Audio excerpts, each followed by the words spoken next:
আমার দেশেও এক রাবেয়া বসরি ছিলেন, ক্ষমতার খুব অহংকার করতেন।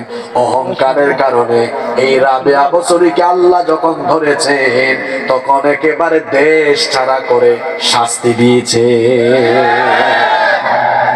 আমরা একটা শেখ রাবেয়া বসরি আসতে জানি, আমি সিলেট আইলে আলোচনার ফাঁকা ফাঁকা তোরা সিলেটি মাতি, আপনারা বেজার হইবা নেই।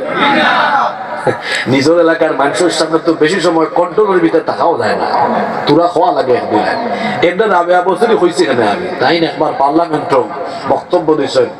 আমি সকালে ঘুম থেকে উঠতে আগে যাই নমাজ টুকাই। কিতা টুকাই তাই ও হিবাই নারায়ণগঞ্জ আরো কুতুব পাওয়া গেছে, তাই বলে সত্য দেখার তাহাজ্জুদ পড়ে। আল্লাহ জানে আসা না মিশা, হিবাই তাহাজ্জুদও চলে। আর এই হিবাই ফজরের বাদে ঘুম থেকে উঠতে যায় নমাজও টুকাই না, রাস্তা দিন হুজুর হলদের দরিয়া খালি জেলখানা থারাই। ঠিক আছে না কথা? হায় রে হায়, হায় রে হায়, 15-16টা বছর শান্তি নাই। ইলা ওয়াজ মাহফিল আমরা আইবার আগে তারা আপনারা সবকি খেয়ে দেয়, কথা কইবা কথা কইবা। বলছিলাম যতটুকু জ্ঞান অর্জন